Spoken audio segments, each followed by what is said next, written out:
So yun guys, naggigisa ako ngayon ng bawang. At ako tayo mag-adobo ng baboy guys. Mayroon naman tayo maulang.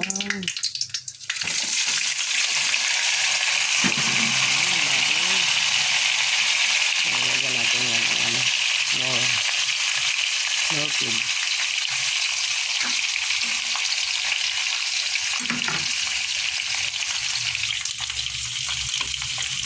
So, pinakulaan ko muna yung karne guys. Inalis ko muna yung tubig niya.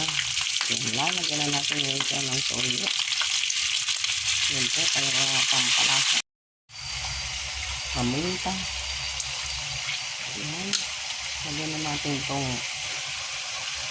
yung kalamansi guys. Nilagyan ko na ng tubig. Kasi siyempre lalagyan din naman natin ng tubig. Pinaghalo ko na yung tubig at kalamansi, guys, pampalasa.